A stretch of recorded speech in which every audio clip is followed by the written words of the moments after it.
40 hours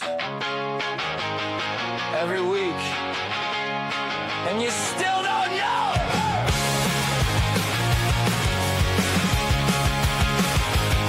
EA drops and the market moves fast. You're reading last week's data, how long does that last? Crude and nat gas telling you a story. Visibility, velocity, that's the glory. One signal every morning before your coffee's cold. Green means go, red means hold. This is rogue radar, signal every day. Oil and natural gas cleared out of your way. 5 minutes of clarity, that's all you need. Get the rogue method free, then let rogue radar let it read the market. EnergyRogue.com. Hello, folks. Bill and Brian with Energy Rogue here with a weekly update. Man, I love that video. I'm glad we got that going out there for us. You need to be as smart as that raccoon. That's what you need to do. You need to be as smart as that raccoon. I mean, a raccoon with isn't a raccoon with glasses redundant? Because they already got the circles around their eyes. Yeah, but and like he's nerdy and scrappy. That's what I like about him. And Scrappy. yep, Really, that's the term you're using. In 2026, scrappy is the word you got. oh yeah. Well, yeah. it was either Ricky the raccoon or Harry the honey badger. You know, it was going to be one of those two. We'll go with Ricky. Harry the honey badger, though, has its place. It does. But you know what? Here at Energy Road, we don't need no stinking badgers. No. And listen, thanks so much for coming in, because we're really going to talk about disconnects. We're going to talk about how sometimes physical realities and financial realities tell you two different stories. And Bill has a great term for this. What is it called? What is the term called?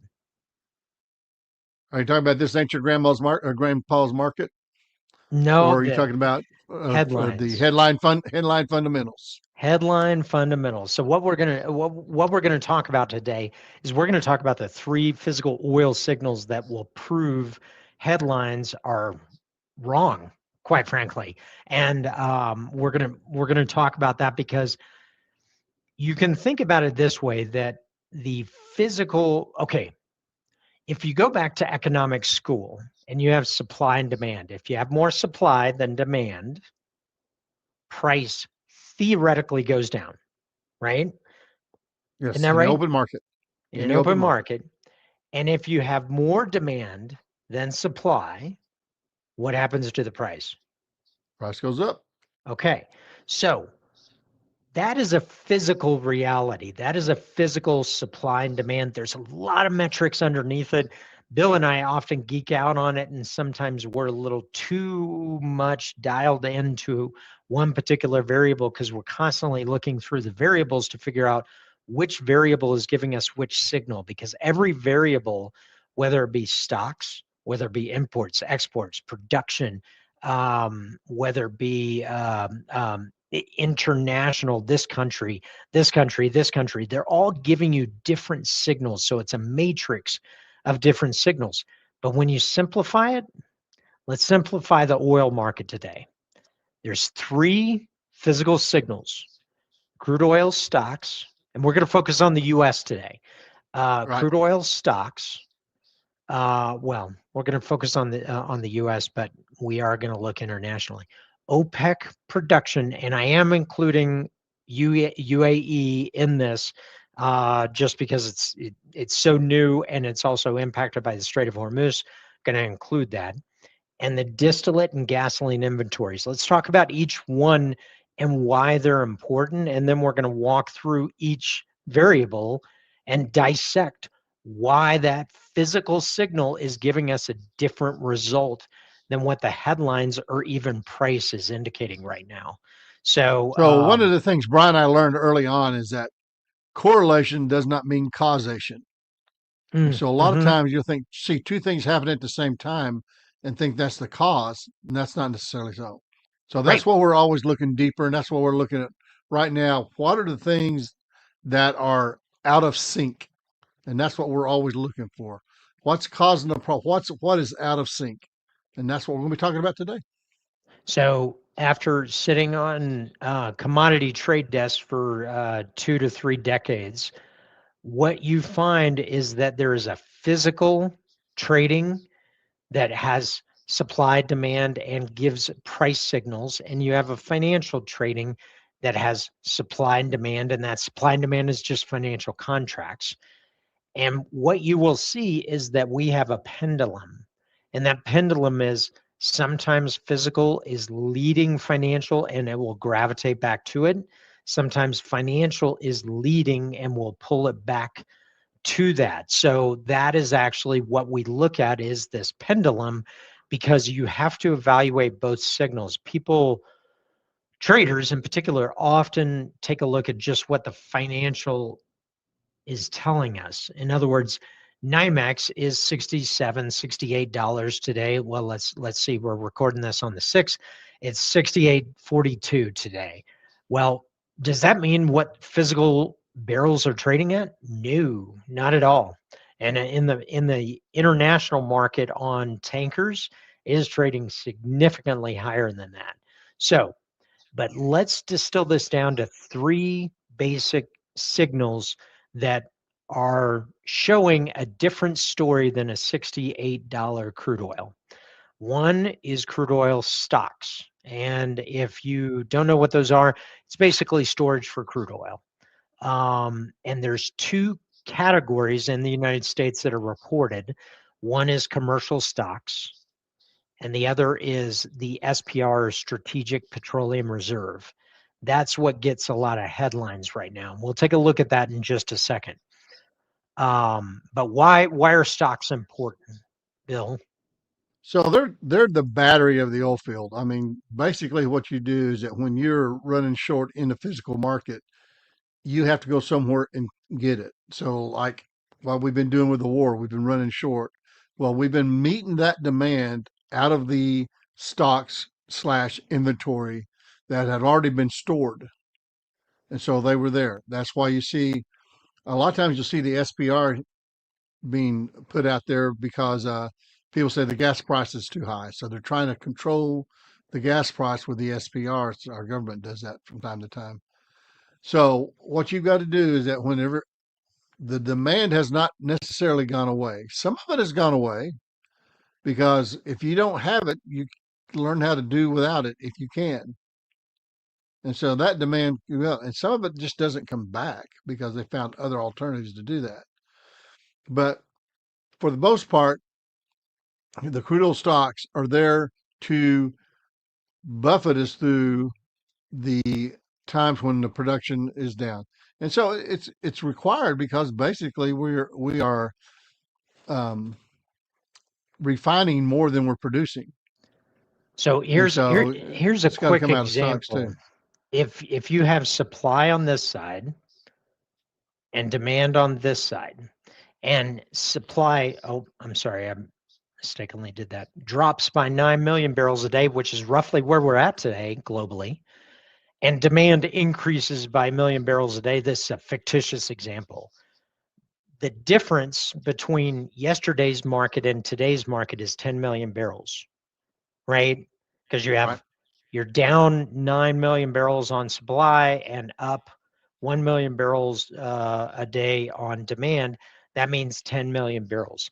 So what happens on stocks is you draw or take out 10 million barrels out of that storage to reconcile and basically make the math all equals 0. That's essentially what stocks is. And the inverse is true when you have soft demand or too much supply. You're adding to stocks. That's essentially why it is the balancing act. So if you're drawing from stocks, that tells you there's not enough supply to meet the demand in some way, shape, or form.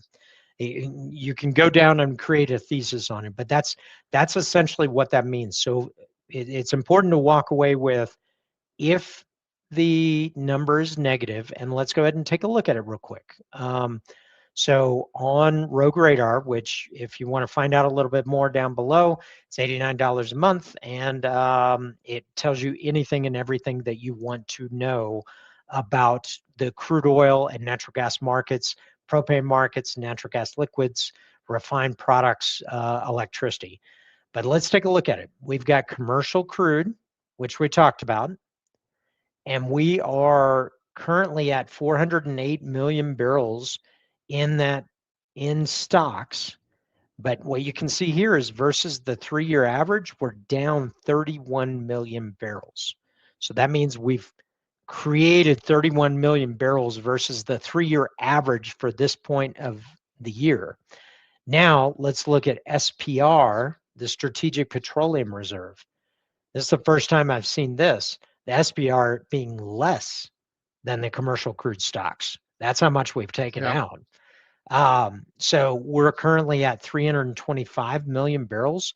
We are 48 million barrels behind our 3-year average. So what that means is over, what is that, 80 million barrels have come out of stocks versus the 3-year average. And what that means is, that means that they're covering a supply deficit. Right. Now, why? There's a lot of different reasons, and we'll get to the why and on our third point. Okay. And that's why you saw all those tankers heading to the Gulf Coast that were going to the Strait, is because they came here, and that's what they're hauling out is our crude oil stocks and some of our SPR. Right. So that is one variable is crude oil stocks. Okay. And we just looked how Rogue Radar can help us identify, well, where do we sit? What is that signal telling us? And as you can see, we have a ton of different signals. We have refinery utilization, we have crack spreads, we have all the different factors, because what matters today is stocks. What matters a year from now might be something completely different, like refinery utilization or production or something else, right? What's next? OPEC production. And I'm using OPEC very loosely here because I'm including UAE and basically referring to the Middle East, which is constrained by the Strait of Hormuz right now, right? That's what we're looking at. So what on Rogue Edge, which is our premium product, you can look and evaluate what the delta is between February or January production and May production. And essentially what you come down to is the production of, this includes liquids, crude and NGLs is down 12 million barrels, 9 million of which is crude and 3 million of which is natural gas liquids. Those are heavier liquids. Those are going to be more condensates and butanes. That means that the market supply side is down, right, Bill? Well, the supply side is not just down. It's actually weathered pretty well compared to what it could have been. Yes. They found alternate ways out. I mean, this probably should have been somewhere around 3 million a day if the strait was completely closed. Well, essentially, the strait was transiting, if I'm correct, about 20 to 24 million barrels of combined liquids and crude oil, right? Right. So now, yeah, go ahead. They found alternatives Saudi Arabia increased their pipeline capacity. UAE pushed some out across over Oman. So there's been some changes to where they got around the strait, but it's still stranded about 12 million barrels a day, not 12 million barrels total, 12 million barrels a day. Yep. And so that has to be made up somewhere. Believe it or not, we're seeing some of the NGLs struggling to make it up. So that's been a struggle. This is why there were some, not really sanctions, but nobody sort of turned a blind eye to Russia increasing their volume, but they couldn't increase it by much. They helped with some of the NGLs, but they were putting out as much crude as they possibly could. So let me just draw some quick math. Prior to this U.S.-Iran war, conflict, however you want to term it, is we were producing and consuming roughly 105 million barrels a day. We're down 12. Okay. And that 12 takes us to 93. Now, we've been in this crisis how long, Bill? 4 months? Well, March 1st is the date. And so I use March 1st as the date. So we've been there 3 Okay. months. So let's just take some quick math. And we've got 10 days. Let's say we're 10 days of outage. That means 120 million barrels need to come out of stocks. We just identified that in the United States, we've been able to take out roughly 80 million barrels out of our stocks. But when you look at this global number, oh, sorry, wrong screen, global number, this is adding up and this is adding strain to the system. And the system is getting tight. So that OPEC production or Middle East production that is down because of the Strait of Hormuz is a significant signal. So what we've covered so far is stocks are giving a bullish signal, right? Right. Because we're drawing that down, which gives us less of a cushion. OPEC production is giving us a bullish signal, right? Right. Because the Strait of Hormuz is not open today. Doesn't matter what anybody tells you. I think the last I looked, there was Well, roughly 20 ships flowing through the you, strait, and there used to be 120 to 140. it's not what you call open or closed. How many ships are transiting the strait? That's what you have to pay attention to. Yep. Open close, that's a headline fundamental. How many ships are transiting? That's a real fundamental. Well, and roughly before this event, there was 140 flowing through. Yesterday, there was 25 that flowed in a 24-hour period. And Now, let's be real about that. Not all of those were tankers. yeah, some of those are food Right. containers. Right. So when you look at this, it is only a fraction of this. So we're not bringing on additional crude, and this is going to be with us for a while, which means we have lower supply for longer, and that's going to put more pressure on crude oil stocks. And that means that these two really give us less of a cushion for shocks. Right. And the Now, other side of that is the other side of that is that because we have the short, I mean, we can just turn on a spigot and it all flows. mm-hmm, We have a system that moves this crude oil all around the world and all around our country, and it didn't get bigger. right, It's the same. right, And so to make up these stocks, to make up all this stuff, it's going to take a while. yeah, And I mean, yeah. I'm talking probably the better part of a year. Mm-hmm. Oh, and I think a year may be optimistic, don't you think? Yeah, I think absolutely. I mean, because there's not that much spare capacity in the, for lack of a better term, supply chain. So that makes everybody understand. There's not any spare capacity there. right, And right. so, and if demand goes up just even a little bit, yeah, I think we're going to be very bullish on crude oil. And I think we'll see the price go up. That's my personal opinion. How I far? I don't know if it crosses 100. I think it gets close, but I think we could easily see us in the high 80s, mid 90s. and that's actually I take note, folks. We don't often agree. I actually concur with that. I concur. I concur. Oh my Um, gosh, you're concurrent? Wow. I'm concurrent. So the I'm last, impressed, but not with you, but with me. yeah. So That the I did last, something that you concur to. yeah. The last variable we look at is distillates and gasoline, not because it's a comprehensive demand signal, but it represents a large cross section of the demand signal. Now, when we talk about distillates, what are distillates, Bill? I'm talking about diesel, basically. Diesel, and Maybe when you we can throw some jet fuel, but jet fuel is a small percentage of it. It's only like 10% right, of it. most of it is going to be diesel. And when you think about diesel, think about it this way: those are all the big trucks you see on the highway. Those are all the big farm equipment that create large crops. So Right. farm equipment, It also is a large industrial feedstock for industrial processes. So you can It's also what rail runs off of.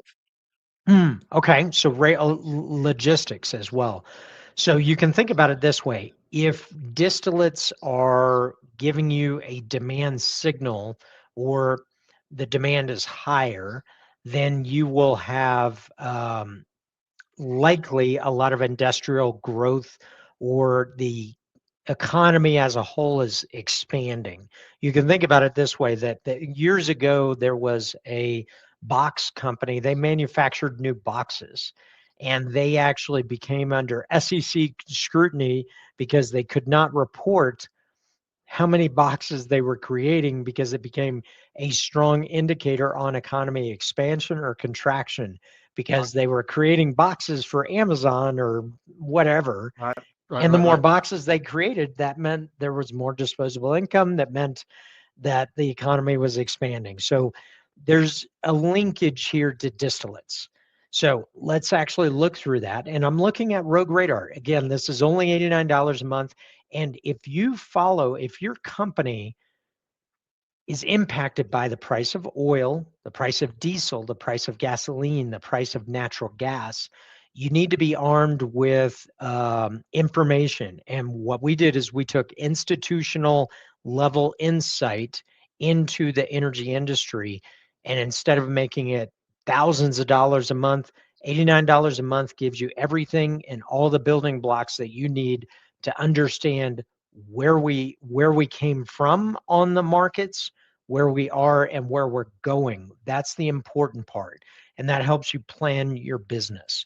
So, so we put It this also, together. if you look at some of these things we're talking about today, is that this tells you what can I be watching that says, "Uh-oh, there's a problem here," and see Right. that problem before it becomes your problem. Yes. See it when it's somebody else's problem. Well, and we're defining crude oil stocks, OPEC production, Middle East production impacted by the Strait of Hormuz, distillate and gasoline inventories. If we fast forward 3 months, there may be 3 different factors here. It may be Right. crude oil production or exports, so those aren't Or static. shipping. Yeah, Or lots of different shipping. things. Yeah, or shipping. That's another key one. But let's take a look at each component. So we had gasoline and distillates, right? So on gasoline, stocks, we are out of 213 million barrels. We're 13 million barrels or 14 million roughly million barrels shy of what our 3-year average is. That's a demand signal. That's telling you we're consuming more gasoline than we have on a supply demand basis. Because bear in mind, that doesn't mean that the demand has gone up by 13 million barrels. It means the supply demand balance needed 13, almost 14 million barrels of supply balance to be able to be at stasis.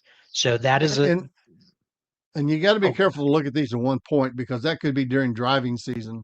Yes. And so we could see some of this. That's what Brian and I, we look for the nuances in these and help you understand, oh yeah, that's because they built up for driving system, or they got refineries shut down so because they're turned over to the winter blend. There's a lot of different things that are going on. But the point being is that when you look at this, it should give you an indication of where the market is, and then you figure out where it's at and see if it's a big indication, small indication. You begin to be able to dial in the importance of various different things.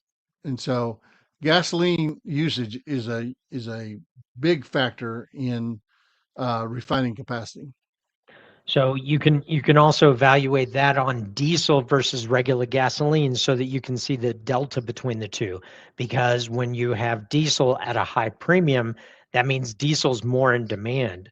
And when you have it at a low premium, that means that more gasoline is at a demand, or it's not as important. And as you can see, we've come off the highs, but we are still on the high side of the diesel versus gasoline. So let's take a look at that signal. So distillate stocks are around 108 million barrels. You can see it's a lower stock amount. Okay, gasoline has a lot of stocks. Distillates have like 108, 109. They are only 3 to 4 million barrels a day off the 3-year pace, and versus last week and last year, that is a positive. And what that means is that's not a bullish signal, but when we go back to putting this together, we have a bullish signal here, and we have a bullish signal here, and we have a neutral signal. We're kind of at the same place on gasoline or on distillates, and then we have a bullish signal here. So when you add all that up, that points up, right? And it's part of the reason that every week, in addition to this, which updates every single week, we put out our Monday game plan, which kind of sets up the week, what you need to watch, what's important. And we also have our Rogue Radar, which this report is like a 9-page report that comes out every single week. And what we have is the screen says $67, the barrels say otherwise. And we take a look at all the signals for what's bullish, what's neutral, what's bullish, bearish, and what is bearish like on demand. We have a lot of global shut-ins and the supply is supposed to ease up. So that is a shut-in. We have watch, which is geopolitics, and this is why we kind of walk through this, give you levels to watch, what are bullish, what are bearish, so that you can figure out what's important. Because at the end of the day, right now, for the oil market in July of 2026, these 3 factors are pointing to a much more bullish output. Is that right, Bill? Yeah, that's what I think. And the I think it's important to understand that when you're looking at diesel, you're looking at the economy. When you're looking at crude oil stocks, you're looking at future economy. And so it's important to realize what place each one of these have and when they have that influence. Right. And so that's what we talk about on a regular basis. Brian and I talk about this all the time. Yeah. And so we're always looking for that one thing that makes a big difference. And sometimes we're looking for that one thing that seems small that's making a bigger difference than it should be. Yep. And ultimately, what we're saying is if you read a headline, you got to look a little bit deeper and you got to look at the data. What is the data telling you? Because what do we do with data, Bill? You always say best. All right. We always look, first of all, we don't want you to be a data janitor. Right. That's all you're doing is looking at data.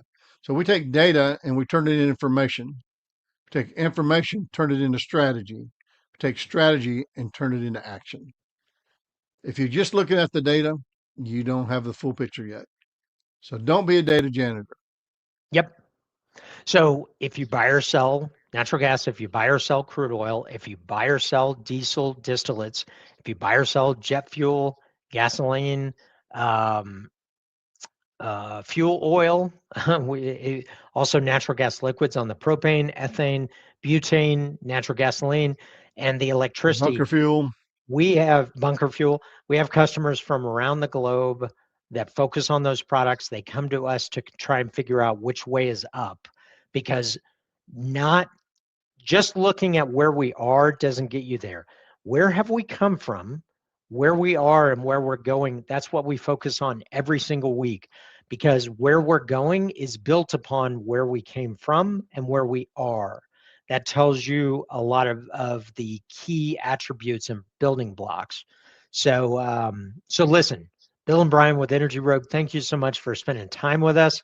Really appreciate it. A little longer than we usually go, but well, we've done longer ones, right? Yep. We have. Yeah. And if you'll listen to us for a while, we just kind of go with our direction and we kind of focus on that. So listen, thanks so much for being with us. Any final words of wisdom, Bill? You bet. You know, I had a Cajun friend of mine tell me one time, he says, when you're neck deep in alligators, it's hard to remember the original plan was to drain the swamp. We want you to help fight those alligators, but also keep your eye on draining the swamp. Yep. So listen, folks, thanks so much. Thanks for spending time with us. I hope you're doing great. I hope you have a fantastic day. And there's links down below. If you don't know much about the oil and gas markets and you want to understand how to follow them or track them, there is a free ebook down below. You just click, add in your name and email, and you get it. And if you or your company needs to take this to the next level, check out Rogue Radar and Rogue Edge. The link is down below. So thanks so much. Hope you're doing great. And we will, when are we going to see him? We'll see you in a week. All right. See you next week, folks.